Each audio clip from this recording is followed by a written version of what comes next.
En 2020, elle publie un livre que j'achète dès sa sortie. Ce livre deviendra un best-seller quelques semaines après sa sortie, salué par beaucoup, critiqué par certains, mais surtout lu, compris et ressenti par toute une génération. Et puis arrive 2021. Cette année-là, j'ai enfin eu le courage, grâce à cette personne, ses amis, son entourage, ses vidéos, d'assumer la personne que j'étais réellement. Et quelques mois après, je subis une agression homophobe qui a été très médiatisée. Et dans tout ce chaos, cette personne m'a envoyé un message. 3 phrases d'une personne que je ne connais pas, 3 phrases qui m'ont bouleversé, qui ont changé ma vie. Quelques mois plus tard, je décide, pour la remercier, en lui rendant hommage, de me tatouer son pseudo sur ma peau. J'ai menti au tatoueur car j'étais mineur et ma mère ne le savait pas. Mais elle l'a su. Et comme un clin d'œil du destin, ce tatouage apparaîtra 3 ans plus tard dans son 2e livre. Entre-temps, elle a tout vécu. 2 Met Gala, les Oscars, une statue au musée Grévin, les Fashion Week et j'en passe, et j'en passe, et j'en passe. Mais malgré tout ça, elle est restée fidèle à cette phrase qu'elle a inscrite sur sa peau et dans la nôtre, plus égale plus. Aujourd'hui, cette femme qui m'a inspiré, relevé, fait rêver est ici, chez moi, dans mon univers. Et on peut enfin dire la boucle est enfin bouclée. Aujourd'hui, je reçois Léna Situation. Bonjour Léna. Ah, bravo, belle intro. J'ai l'impression d'être sur mon couch, mais de l'autre côté. Et de vivre ce que mes invités vivent quand je leur fais leurs éloges. Mais merci beaucoup. La raison pour laquelle je voulais qu'on se voit, c'est parce qu'en backstage, j'ai reçu beaucoup de demandes. Cette team, Livio ainsi que ses copains sont venus au pop-up, ils nous ont envoyé des mails. Ils sont venus au pop-up avec des t-shirts en disant « faisons cette interview ». Et en fait, dans le monde médiatique, il y a quelque chose qui est assez important, c'est à qui tu vas donner ta première interview. Qui c'est qui va avoir l'exclusivité de la première interview? Il y a des journaux de 20 heures, il y a des JT, il y a des émissions qui disent si Léna n'est pas la première, enfin, si nous ne sommes pas le premier média sur lequel Léna va venir parler de son livre, alors on ne veut pas qu'elle vienne. Et donc du coup, je me suis dit, je crois que je m'en fous. Je sais à qui je vais donner ma première interview. C'est à ce compte Mafoufactu. Compte qui me fait parfois un peu flipper parce que j'ai l'impression qu'il connaît mieux ma vie que moi je connais la mienne. On a des sources. Mais il y a quand même ce côté que je trouve hyper en rapport avec encore mieux, c'est cette envie de vouloir continuer de créer des relations sur Internet parce que la raison pour laquelle j'avais commencé à faire des vidéos à la toute base, c'est que j'étais une ado seule dans sa chambre. Donc ce livre, il est aussi pour tous ceux qui sont actuellement encore un peu seuls dans leur chambre peut-être. Alors Léna, tu as sorti une vidéo quand même récemment sur ta chaîne secondaire et sur ton podcast Couch. Et dans ta dernière vidéo, tu expliques que tu as vécu avec des amis un braquage. On a été témoin à un braquage, ouais. Et cet événement intervient quelques semaines avant la sortie de ton bijou, de Encore mieux. À un moment où tu es là pour prôner un peu la bienveillance, pour prôner la positivité. Comment on fait dans ces moments-là pour continuer à aller de l'avant quand tout ton corps te dit l'inverse? C'est joliment dit parce qu'en effet, c'est ton corps qui te dit l'inverse. Et je pense que les personnes qui ont peut-être un peu plus de sensibilité à l'anxiété connaissent ce sentiment de vouloir. Ma tête aimerait aller mieux, mais parfois c'est ton corps, c'est ton cerveau qui te bloque. Et c'est ce qui s'est passé. Et en fait, là, j'ai tous mes proches encore qui m'envoient des messages, qui s'inquiètent pour moi, mais je crois qu'avoir posté la vidéo YouTube, avoir pu raconter ce qui se passait, toute l'anxiété, un peu le PTSD que ça a créé autour, et d'avoir surtout une audience qui puisse ouvrir une conversation avec beaucoup de bienveillance autour, pas de ce braquage en particulier, parce que c'est un élément de vie qui finalement est complètement inopiné, et quelque chose de rare qui arrive dans la vie de gens, mais le sentiment qui en découle est beaucoup plus général. Le sentiment de se sentir seul, d'avoir peur, le sentiment d'être anxieux, le sentiment de vouloir juste rester dans sa chambre enfermée et ne pas affronter le monde extérieur, c'est un sentiment qui est beaucoup plus général et qui a pu ouvrir une conversation dans les commentaires. Et ça a été assez thérapeutique. Et il y a un commentaire qui est resté en tête, c'est quelqu'un qui me dit, parce que c'est pas que je me plaignais, mais c'est que j'étais vraiment attristée et peinée du fait que ça arrive juste avant la sortie du bouquin. Et Nana m'a dit, en vrai, est-ce que c'est pas le moment de te replonger dans ce que tu as écrit et qu'au contraire, c'est l'univers qui te met cette épreuve-là pour pouvoir continuer de montrer que c'est pas le positif attire le positif quand tout est positif, mais quand ça vient dans des moments où tu en as vraiment, vraiment besoin. Donc voilà, peut-être que c'est l'univers qui me faisait une petite blague, qui m'a donné un petit coup d'épaule en mode « Allez, retourne-y ». Et tu vas mieux maintenant? Maintenant, ça va mieux l'épreuve? Ouais, bon, ça dépend des jours, mais ça va mieux. J'irai pas me balader là toute seule le soir. J'irai pas me balader. Voilà, j'avoue, hier, j'étais à vélo et il y avait un mec en cagoule et c'est ridicule, mais je l'ai dit, j'en vois plein maintenant des mecs en cagoule puisqu'il fait froid. Mais j'ai vu un mec en cagoule et je me suis rendu compte que j'étais en train de pédaler beaucoup plus vite. Et je me suis dit, mais pour aller où, Léna? Tu ne vas pas plus vite qu'une balle si c'est vraiment ce qui se passe. Mais non, je fais attention à moi et j'ai des petits rendez-vous avec une psy qui sont programmés, donc ça ira peut-être un peu mieux, j'espère. On te le souhaite. T'es gentil. Non, on te le souhaite, ça va aller. Non, mais j'ai trouvé ma recette pour aller mieux. Ma recette pour aller mieux, c'est de pouvoir avoir une plateforme sur laquelle je peux communiquer et ouvrir la conversation et qu'ensuite il y a d'autres gens qui peuvent raconter leurs histoires. Ça m'aide et un peu d'humour. Si je me rends trop dans le sérieux, je retourne dans mes démons. Donc une petite pince d'humour et donc on va rire un petit peu, t'inquiète pas. On va rire. Je vais pas vous emmener dans mes démons. On va sourire. Mais sans faire semblant non plus, mais l'humour, non, l'humour quoi. De toute façon, en vrai, t'es authentique de ouf. J'essaye. Tu l'es. Ah non, il y a des fois je fais semblant quand même. Dans la société, t'es obligé de faire semblant parfois. Je peux pas dire à la personne qui est en train de me saouler vraiment face à moi, bon, connasse, tu vas avancer. Non, des fois je me dis, bon, garde-le pour toi. Léna, tu reviens quand même 5 ans après Toujours Plus. Te voilà de retour avec Encore Mieux sous ta propre maison d'édition, ça on va en parler. Mais qu'est-ce que ça te fait de revenir sur ce format papier? C'est extra, en fait j'ai l'impression que ça fait déjà 3 ans qu'il est sorti le livre puisque ça fait un bout de temps que je travaille dessus et ça fait un bout de temps que je réfléchis à tout ce que je voulais pour ce nouveau chapitre en fait. Qu'est-ce qui vient après le plus? Est-ce que même c'est pertinent de vouloir continuer d'écrire autour d'un sujet, de vouloir aller mieux, de vouloir être plus positif quand j'avais l'impression d'avoir déjà trouvé toutes mes clés?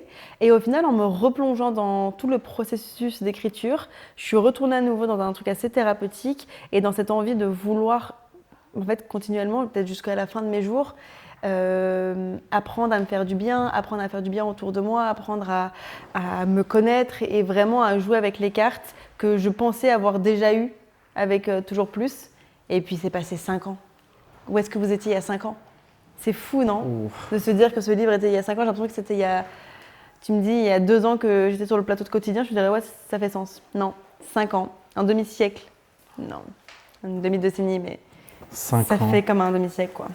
Et le titre Encore Mieux, ça pourrait quand même faire peur. Comme si tu devais constamment te surpasser. Est-ce que toi, même après, avec tout ce que tu as déjà accompli, tu ressens cette pression? Je pense que toute personne qui crée quelque chose, que ce soit de l'ordre artistique, que ce soit de la vidéo, du contenu, un livre, t'essayes de faire au mieux. Donc il y a peut-être cette concurrence avec le toi du passé. Mais j'essaie quand même un peu de m'affranchir de cette auto-concurrence. Tout de suite, je sais qu'on va me parler des chiffres du livre. Je sais qu'on va forcément toujours comparer ton toi du passé et le toi du présent. Et même, tu peux même commencer à te comparer et te mettre en compétition avec ce que tu imagines de ta version future. Mais j'ai pas envie qu'encore mieux, je puisse lire des trucs autour des statistiques, des chiffres, etc. Du coup, j'ai demandé d'avoir une opacité la plus totale sur les stats, sur le nombre de ventes, la Fnac, ils en ont commandé combien, tout. Je sais combien il y a les précommandes parce que c'était nous qui étions derrière tout ça pendant les vlogs d'août parce que tous les jours on voyait quelle couverture allait être l'élu, this one, this bitch. Et en fait, je me dis que mon travail il est terminé à partir du moment où il sera entre les mains des gens qui voulaient l'acheter et des gens qui voulaient se poser chez eux et s'offrir. Franchement, je pense qu'en 2 heures, tu le lis vraiment bien et tu fais tes exercices peut-être plus sur la durée. Mais c'est ça que je vais considérer comme mon succès. Et c'est là où j'ai essayé de ne pas me mettre la pression pour faire encore mieux. Encore mieux. Même si, entre nous tous, je veux toujours faire mieux.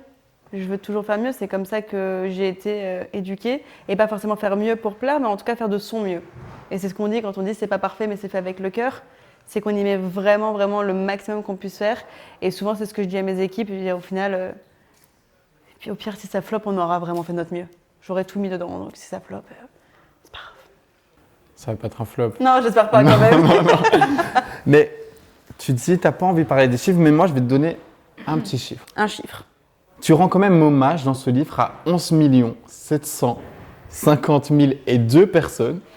Alors, tous tes abonnés cumulés, ton petit frère, Neil, et un certain monsieur Frédéric Beigbeder. Absolument. Alors moi, si j'ai suivi, il n'a pas été très sympa à la sortie de ton premier livre. Si, il a été top. Ah oui? Bon, tu le prends peut-être d'une autre manière, hein. Mais Non, de ma vision, il n'a pas été très sympa. Est-ce que tu peux nous expliquer pourquoi tu as choisi de citer Frédéric Beigbeder en particulier? Parce que ça appartient à toute une... disons qu'il a représenté toute une génération au moment de sa critique et que moi je représentais l'autre génération. Et que c'était vraiment pour marquer le petit clin d'œil, évidemment, ces 5 dernières années où en fait quotidiennement on m'en a parlé. Et puis au-delà de ça, c'était le petit clin d'œil de dire bah, désolé, j'en ai fait même un deuxième. Et je pense pas qu'il lui plaira non plus, mais c'est même pas une quête et je ne vais pas lui envoyer le livre, tu vois. Mais c'est plus un petit clin d'œil et puis c'est aussi, je pense, la petite touche d'humour qui manque un petit peu peut-être à cette génération.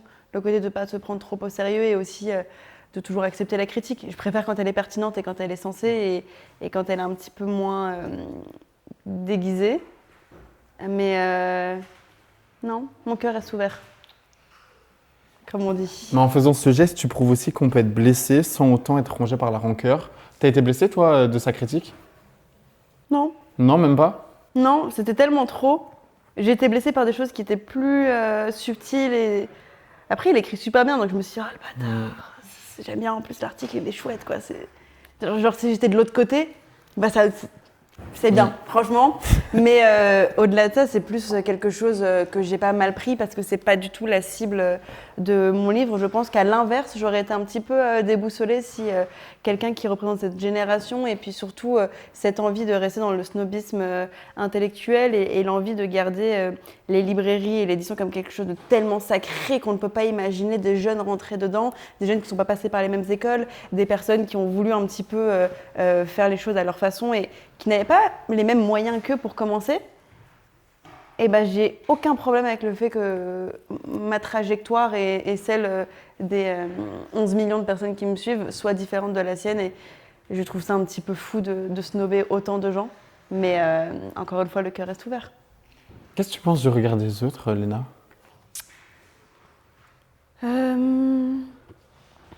Au quotidien, j'y pense pas. Quand tu me dis qu'est-ce que je pense du regard des autres, c'est au quotidien, important pour j'y toi pense ou pas? Le regard de mon chéri, de mes parents, de mon frère, c'est très important. Le regard qu'a Solène et Marcus qui m'ont connue il y a plus de décennies, même de 2 décennies avec Solène. Ça m'importe. Si vraiment j'ai un pote qui m'assoit et qui me dit « Ouais, là, t'as trop changé.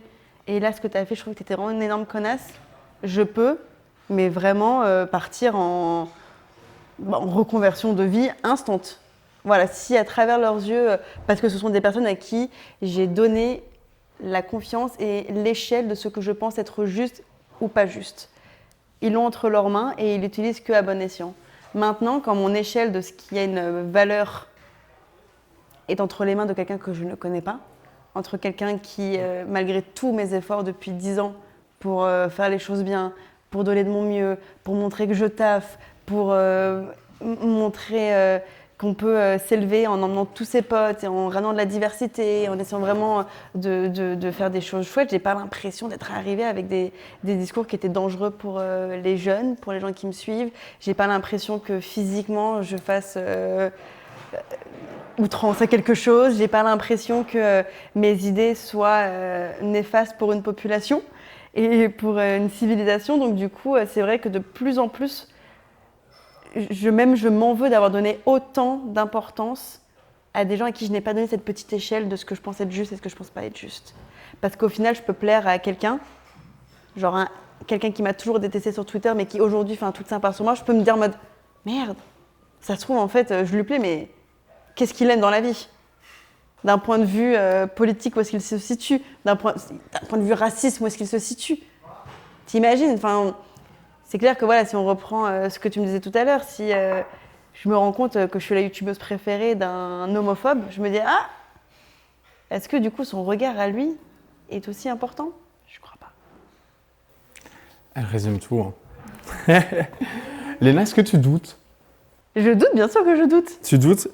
Alors j'aimerais maintenant parler de tes zones de doute, si tu m'autorises. Bah let's go. Car tu en parles quand même un peu dans le livre. Bien sûr, le doute c'est central pour l'humanité, je pense. Ah oui. Et dans ton chapitre sur la flemme anxieuse, tu parles de ta peur du vide et du doute. C'est quoi le doute le plus persistant qui t'accompagne encore aujourd'hui? Le doute le plus persistant. Celui qui est assez quotidien. Bah, j'ai pas mal de doutes parce que je suis dans une économie et dans un milieu qui est très particulier. Un milieu où en fait, je sais qu'on taffe, je sais que mes journées sont remplies, je sais que j'emploie des gens, je sais que j'ai une entreprise, qu'on a un vrai travail, du moins je crois, mais qu'au regard d'autres personnes, c'est pas considéré comme du travail. Et en fait, il y a pendant longtemps, même encore ce petit ultrason de se dire est-ce que je suis pas en train de m'inventer une vie, quoi? Est-ce que ce que je suis en train de proposer, c'est vraiment concret, c'est vraiment tangible? Parce que quand tu fais de la vidéo sur YouTube, en fait, ta vidéo, toi, ça fait 2 mois que tu travailles dessus, ou alors quand c'est les vlogs, tu y mets tout un mois entier sur un projet, mais c'est hyper éphémère. Une story, ça dure 24 heures. Un post Insta, il est caduque à partir du moment où il y en a un autre qui arrive. Et en fait, le fait de pouvoir créer à fond, mais de rien vraiment proposer de tangible, bah, ça me met pas mal de doutes de quelle est la valeur de ce que je suis en train de créer. Et c'est pour ça que le livre, d'avoir rien que l'objet entre les mains, c'est quelque chose qui me permet de un peu asseoir le doute en disant « bah non, regarde, il est là ». Alors que la vidéo YouTube, je ne l'ai pas entre mes mains. Que mon podcast, je ne l'ai pas entre les mains. On parle de statistiques, de trucs et tout, c'est le numéro 1 podcast et tout. Je me dis, ok, mais qu'est-ce que ça vaut? Puisque je peux pas le voir. C'est pas tangible, c'est dans l'air. Et ça va être le doute. Et puis après, j'ai toujours le doute avant de me lancer dans un projet. J'ai eu beaucoup de doutes avant de me lancer dans le livre. Et puis après, de faire l'ENA Édition. Et puis après, ensuite, en vrai, si je m'écoute, il y a du doute tout le temps. Mais il y a une ambition qui est un peu plus puissante que le doute, qui vient se poser par-dessus. Et étouffer le doute. Tu en parlais là, l'ENA Édition. Alors, tu t'en es jamais caché, hein, mais t'aimes tout contrôler. Ouais. Oui, on a Hôtel Mafouf, confiance. On a ton nouveau podcast, Couch, qui est à toi maintenant. Je veux dire à chaque fois, dès que tu entends. Et maintenant, le livre, l'ENA Édition.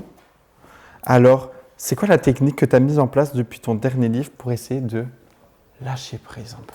Bah, tu vois, quand on dit tout contrôler, je pense que cette envie de contrôler, c'est pas tant de vouloir être une contrôle freak et de faire en sorte que chacune des moindres étapes passe par mon aval parce que je pense être le grand Manitou qui sait mieux. Mais en fait, quand tu sais que tu es en contrôle, ça te permet d'avoir une certaine liberté, une liberté créative dont sur certains projets j'ai besoin. Évidemment qu'il y a plein de jobs qui sont derrière ce livre, il y a plein de jobs derrière mon podcast, il y aura plein de jobs derrière la maison d'édition. L'idée, c'est pas d'arriver de dire bah, moi je sais mieux que vous et on va faire à ma manière.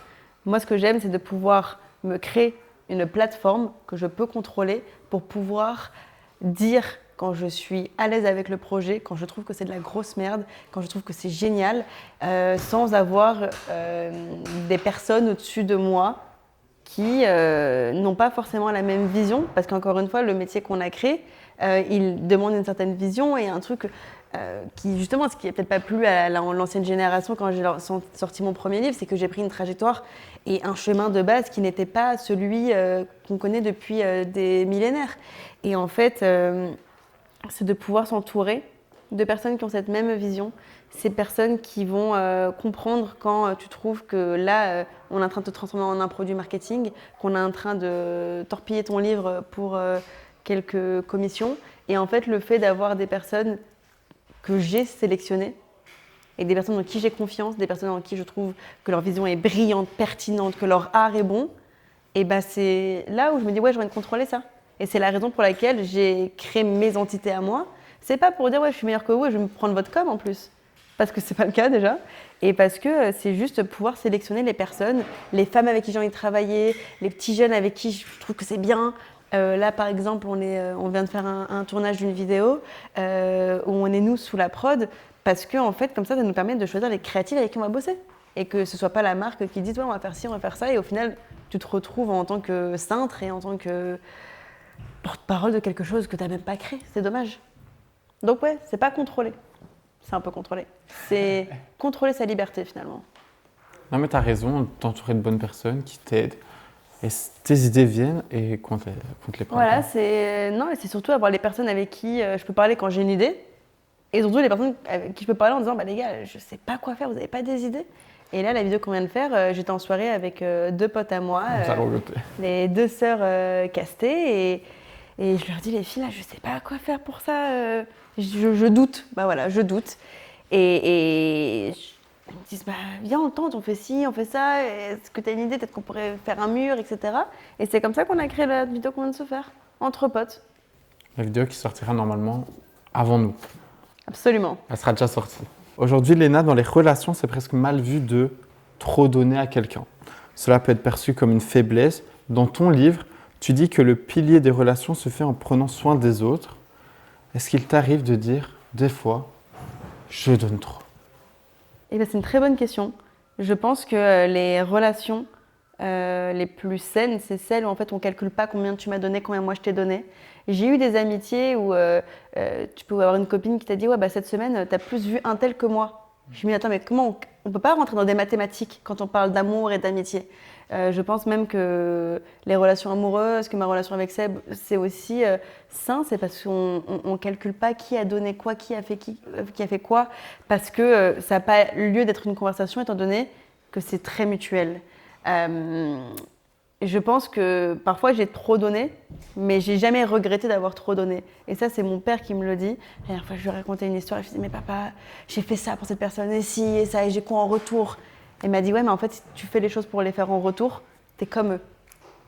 C'est pourri de faire les choses en retour. Ouais, donner pour recevoir. Donner pour recevoir. Mais en même temps, c'est aussi réussir à se dire bah, j'ai envie, dans une relation saine, de ne pas toujours être celle qui donne, au point où moi, après, je n'ai plus assez ni de temps, ni d'énergie, ni... tu m'as enlevé des points de vie. Si tu m'as mis trop de nœuds au cerveau et que tu m'as pas aidé à en démêler d'autres, ou que tu m'as pas apporté de l'amour dans mon cerveau, bah, il faut réussir aussi à mettre ces distances. Et je pense que c'est le plus difficile, c'est quand c'est en amitié. Les ruptures amicales. Et puis, en fait, ça demande d'abord de connaître sa valeur. De se dire, OK, si on parle en mathématiques, moi, qu'est-ce que je vaux? Est-ce que je vaux des nœuds au cerveau ou est-ce que je vaux des soirées où on s'éclate et on passe du bon temps? Est-ce que je vaux cette réflexion? Je ne suis pas sûre. Donc, je ne pense pas avoir trop donné. Et même si je l'avais fait, eh ben, si j'ai donné, c'est parce que j'avais envie de le faire, pas parce qu'il fallait que j'attende en retour. Dans ton livre, tu décris l'importance des mains tendues.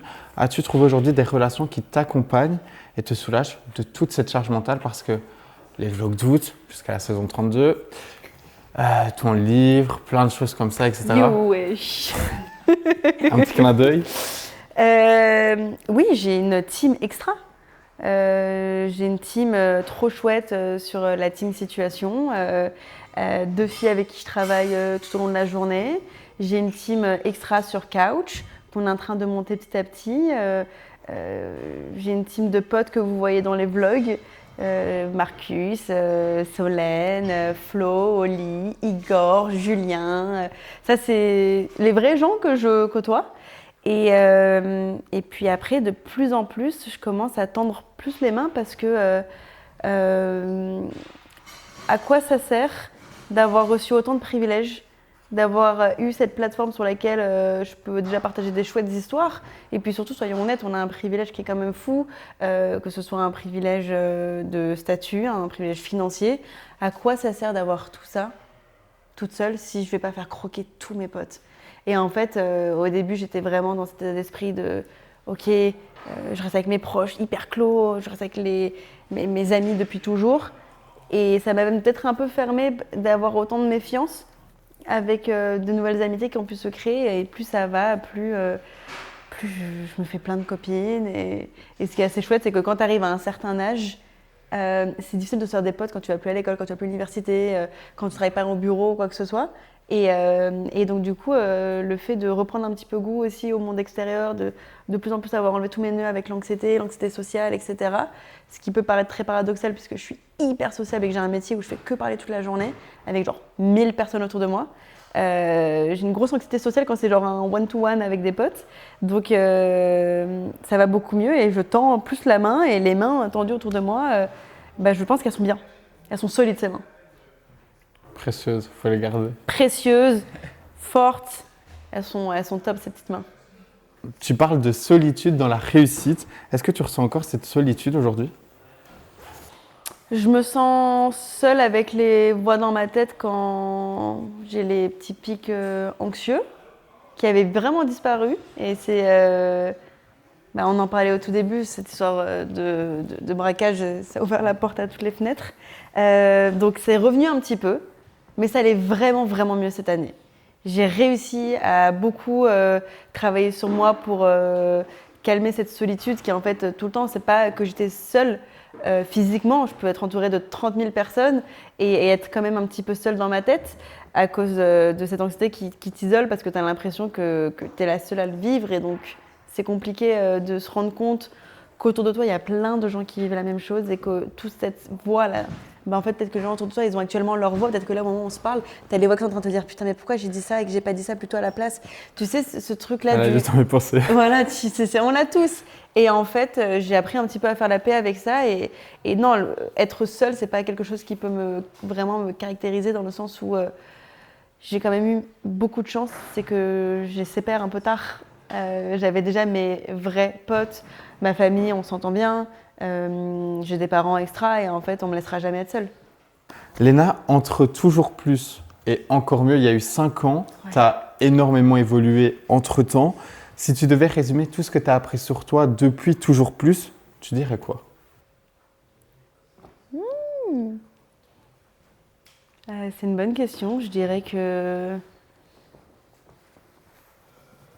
j'ai d'aide.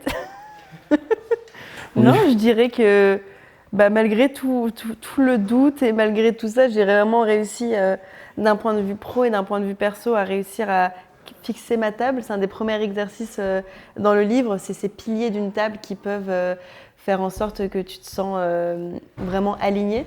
Et c'est marrant, c'est un mec avec qui je travaillais sur Couch, qui s'appelait Omar, Canapé 6 places à l'époque, qui m'a parlé de ce concept de table et en parlant, je me suis dit mais c'est vraiment hyper pertinent parce que c'est vrai que parfois tu as l'impression que d'un point de vue pro, tu es au top, mais que perso, c'est compliqué. Et c'est rare que ta table soit vraiment bien fixée et en fait, c'est de réussir à définir les piliers de ta vie qui tu sais sans eux, s'il y en a un qui est un petit peu bancal, et la lignée de ta vie, ton quotidien, il sera aussi bancal. Et en fait, je crois que ces 5 dernières années, j'ai trouvé mes piliers. J'ai trouvé ce dont j'avais besoin pour me sentir bien et pour réussir à faire en sorte que mes proches se sentent bien, que je leur rende mon état d'esprit. Parce que j'ai ce truc, moi, qui est très communicatif. Quand je suis heureuse, la fête pour tout le monde. Quand je suis pas bien, on n'aura plus de nouvelles de Léna. Je peux disparaître pendant genre 10 jours. Maintenant, avec le taf, c'est plus compliqué parce que j'ai des responsabilités, que je fais que monter des trucs qui font que je dois être au bureau tous les jours. Mais je peux être avec toi physiquement et mentalement un petit peu dans mes démons, même si c'est vrai que là, ces 2 dernières années, ça va vraiment, vraiment mieux. Il y a quand même une petite étape d'un ulcère entre les deux, même si c'est pas forcément lié au stress, parce qu'il n'y a rien qui prouve que l'ulcère, c'est causé par le stress. Je pense que je n'ai pas utilisé mon corps comme je devrais le faire. J'avais pas pris soin de lui, j'avais pas pris soin de ma tête.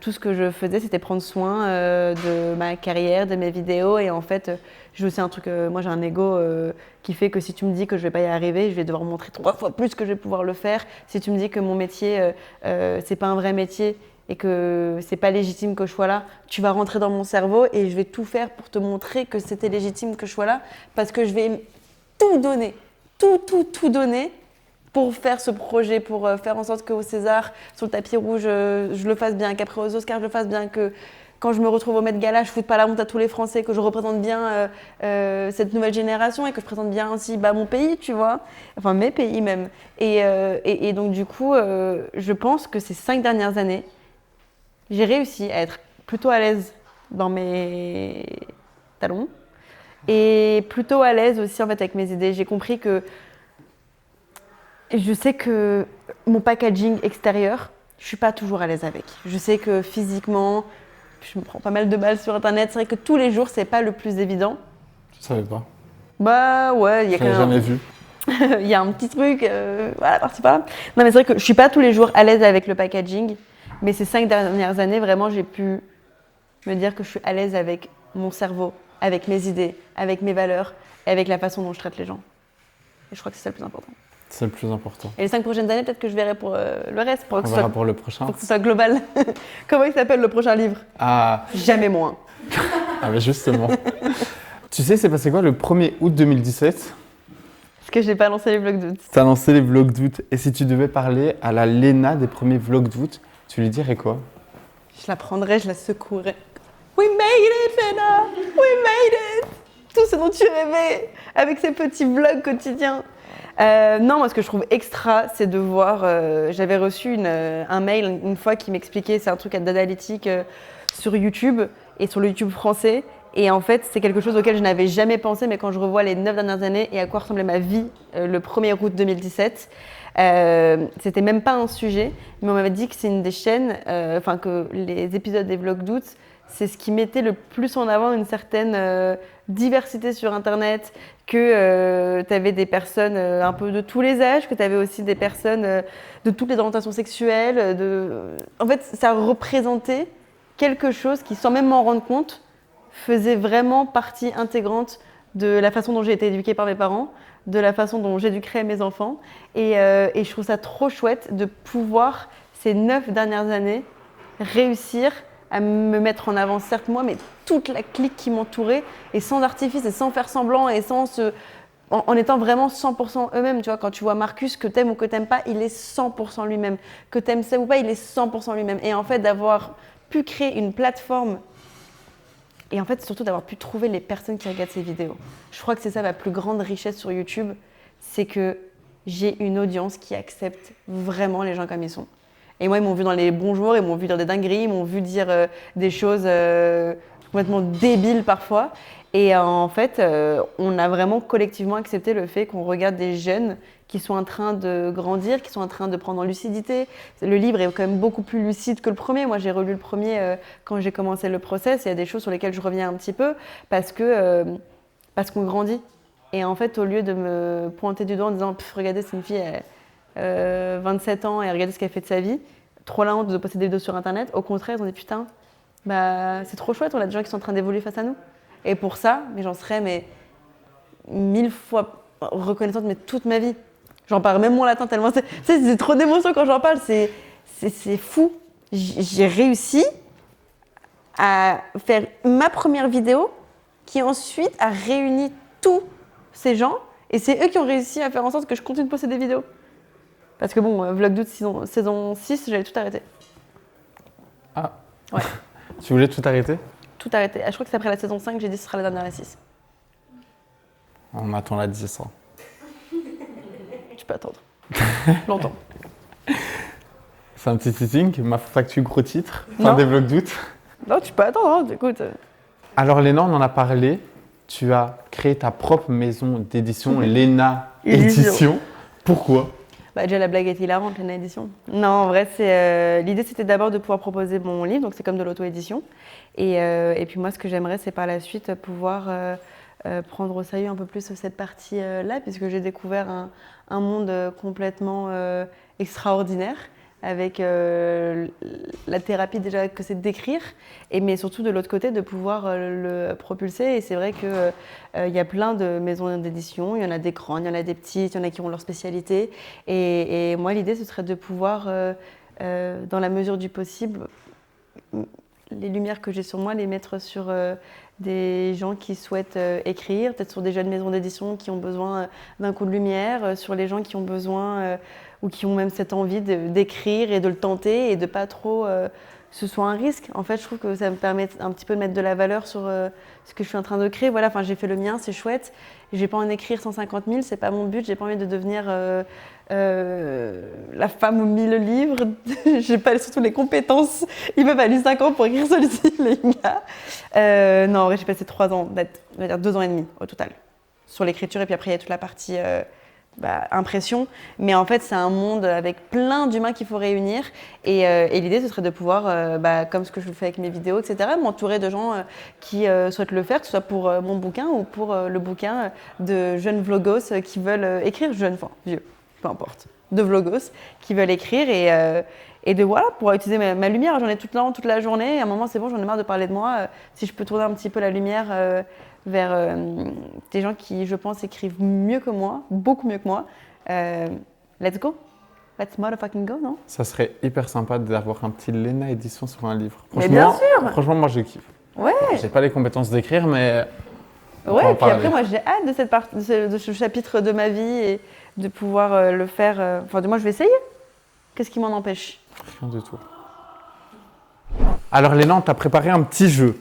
Alors, tu vas recevoir des petits cadres de photos de toi en différents moments de ta vie. Oh! Tu vas devoir t'adresser à la Léna de la photo que tu vois. Vous voulez qu'on chiale? C'est ça? Et tu vas adresser un petit message. Alors, on va commencer avec cette photo. Ah! Oh, déjà, ma chérie, tes cheveux n'ont jamais été aussi beaux qu'à cette période de ta vie. Là, j'étais au max, vraiment le prime de ma vie. Mes parents, ils payaient tout pour moi. Mes cheveux, ils étaient glowing. Je sais comme ça, enfin... J'avais un styliste, ma mère m'habillait tous les matins, un chauffeur, tout était une vie de star finalement. Non, plus sérieusement, ça me touche. Je me rappelle exactement parce que j'étais sur une péniche avec ma mère et sur le reste de la photo, il y a ma mère à côté qui est pareil, il y a des cheveux énormes comme ça. Les extras, j'ai envie de lui dire, c'est dommage d'avoir arrêté le cirque parce que j'ai perdu toute ma souplesse et depuis, tu aurais pu continuer un peu plus tes cours de gymnastique. Mais au-delà de ça, continue de rêver. Je me rappelle même pas vraiment de ce que je faisais de ma vie à cet âge-là. Mais continue de visiter Paris en péniche, ma grande. Au final, tu vas devenir la mère de la ville. Donc La mère de Paris. là, je faisais en fait mon premier repérage. J'étais sur une péniche touristique de Paris. Je me dis, ok, ça, Sacré-Cœur, Notre-Dame, je capte, Tour Eiffel, ok. Très belle photo. T'aimais bien le foot? J'adorais le foot. Oh, cette photo. La classique. J'adore que cette photo soit devenue un mème. J'adore, j'accepte.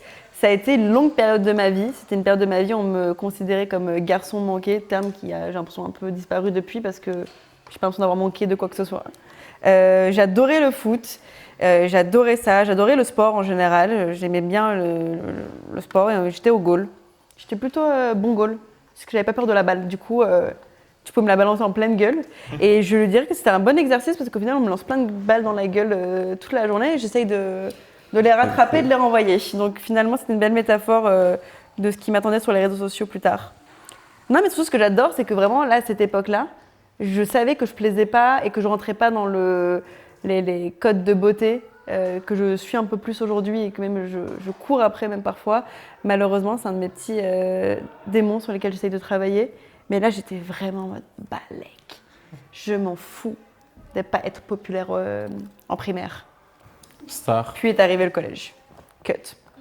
Et après est arrivé le petit essai de vêtements pour la Saint-Valentin.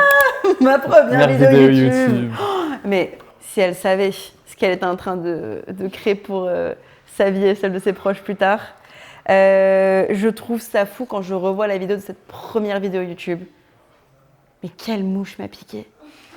Les tenants, les aboutissants de me dire un matin, je vais tout simplement proposer des idées de tenues pour la Saint-Valentin, parce que j'avais même pas de mec à l'époque, et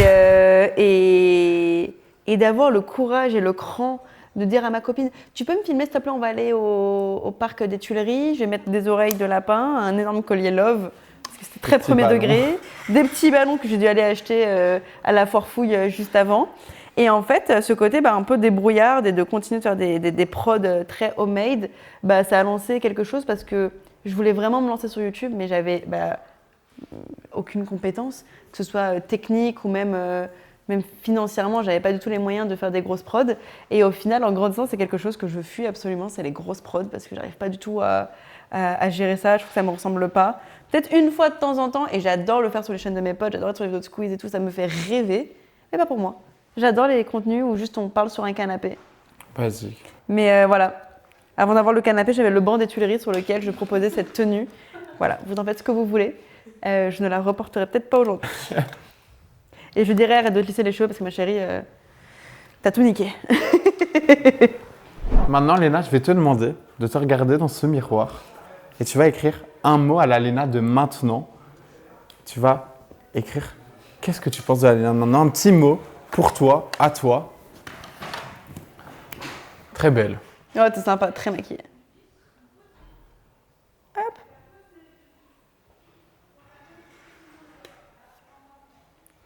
C'est plutôt visuel, on va dire. Comme Une ça, petite chacun qui couronne. va le regarder va pouvoir se le... Une petite couronne. Une petite couronne. Elle te va bien. Pas parce que je pense être une queen. Quand t'es une queen, vous avez la ref. Bon, chevalier, on t'embrasse. Non, c'est plus cette envie de pouvoir partager. Et j'hésite avec un autre truc. Ce serait peut-être plus de pouvoir entourer les yeux. Parce qu'il y a tout un chapitre sur le livre où c'est « J'aimerais te prêter mes yeux ».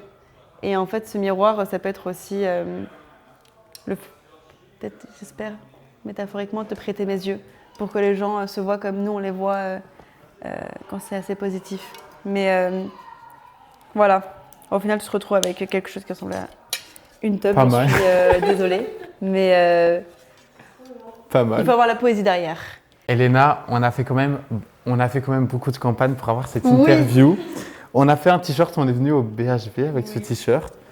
Est-ce qu'on peut te demander de nous le signer? Mais bien sûr. Car il a ses collecteurs pour Regarde. nous. Léna Situation. Léna Situation, à quand une interview pour Ma Fouf Actu? Eh bien, il fallait juste attendre Le bon le moment. bon moment. Et vraiment, je vous le dis, les gars, je suis parce que Livio est venu avec toute une team, une communauté. Et en fait, c'est ça qui, moi, je trouve le plus chouette dans toute cette aventure. Et je crois aussi ce qui me fait tenir malgré tout, c'est cette communauté qui se crée. Et je suis vraiment hyper heureuse d'avoir créé tout ça ces 10 dernières années avec... Enfin, moi, j'ai rien créé, au final, c'est vous qui avez créé toutes ces communautés.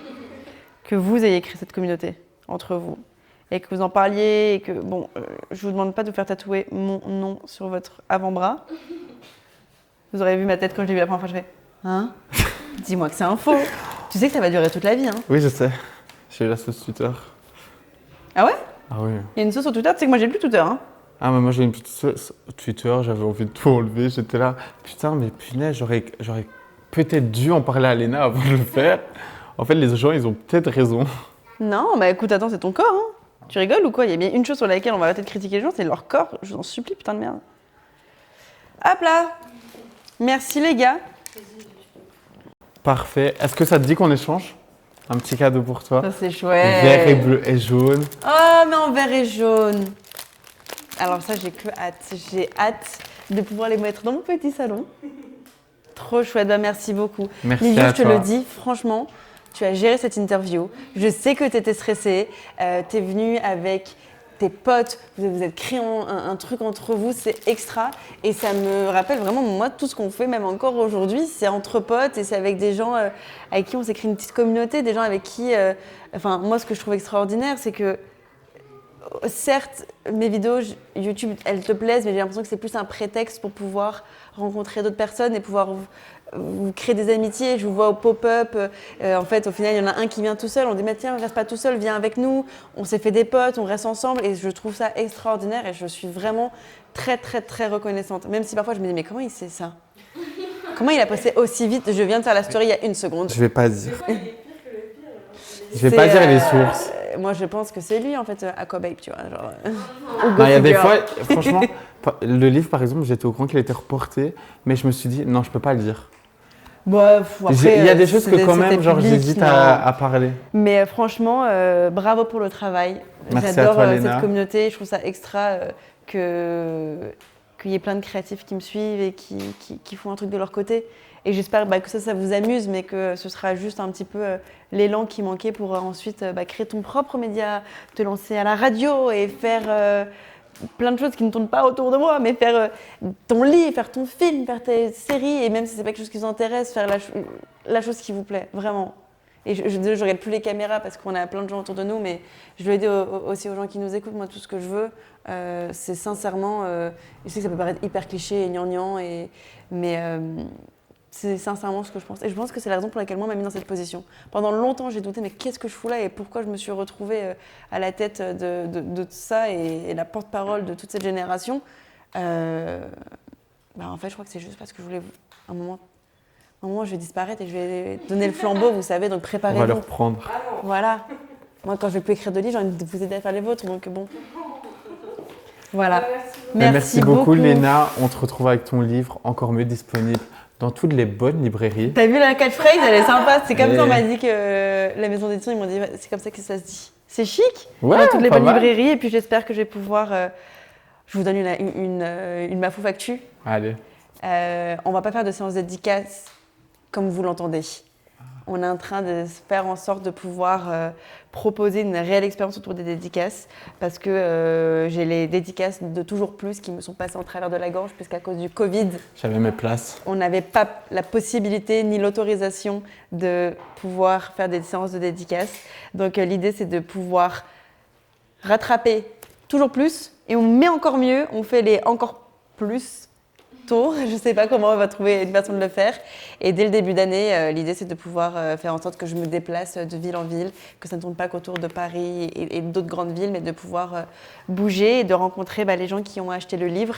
Comme ça, ça laisse le temps aux gens de le lire, de se le prendre là. Et moi, je veux voir qu'il y a plein de post-it et les gens, je veux qu'ils soient déchirés et qu'ils aient leurs exercices qui soient remplis. C'est un livre qui ne se prête pas, parce que tu mets des trucs hyper personnels dans les exercices. Et donc, du coup, j'ai hâte de voir tous les petits post-it dans vos livres. Merci beaucoup. Parfait, merci beaucoup Léna.